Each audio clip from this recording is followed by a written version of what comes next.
You keep calling me to cut off my merciful fate video, and I can't.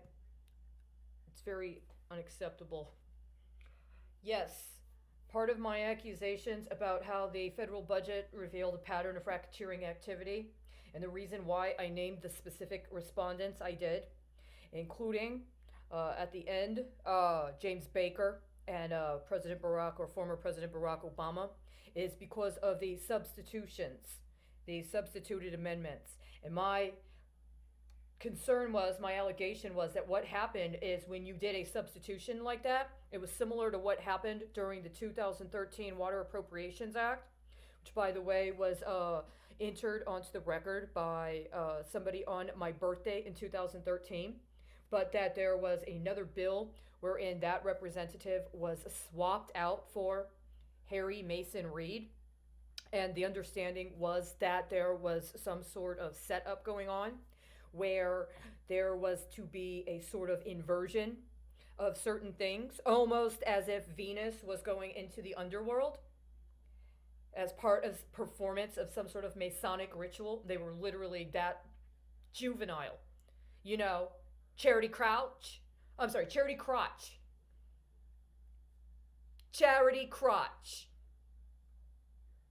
You know, once you get a little older into high school, maybe, and you got some guys that have hung out with some old guys that like to talk to them dirty because they think that somehow speaking, it's like the whole British paternalism, right? The whole concept of the colonial mentality. You're the native running around in your diaper, right, with your dark, taut body, and there's the civilized British man with his suit. Maybe he's got some jewelry. And he's going to teach you about civilization. And part of the way to build rapport is to talk sexy, dirty games about women. So when you actually have a treaty as part of some sort of border dispute, you make sure to leave the period out. And now we're talking about period of performance. Right?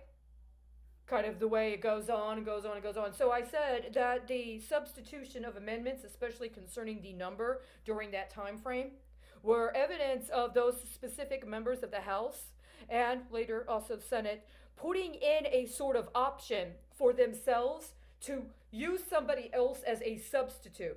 And especially if you can use a constituent that might be characterized at a different risk tier.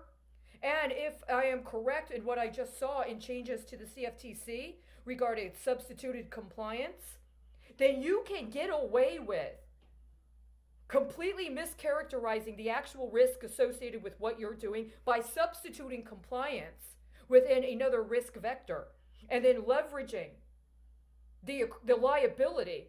And if you're, I don't know, on the right committee, you can actually use that allegedly in performance of your committee duty, right? You can weaponize it. You can use it as a punitive measure against political opposition, domestically or internationally. So when you tell somebody who contacts you about a national security incident that, well, you're not in my jurisdiction, talk to your local person, and then you talk to them about something that's actually under their committee assignment, but they try to downgrade you. That's exactly what I'm talking about. In that specific matrix and that specific hedging strategy, what they're doing is they're using you as a substitute for them. So if you're capable of actually performing a very important cybersecurity role, well, there are standards. And they have no intention of complying with them.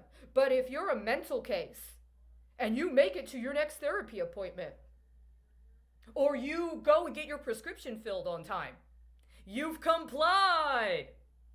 And so when they substitute you out for them or use you as a proxy for them, they've complied. And that's where you have to be very, very, very specific here. Because when they talk about $500 million missing from the DoD budget, the question is it really missing?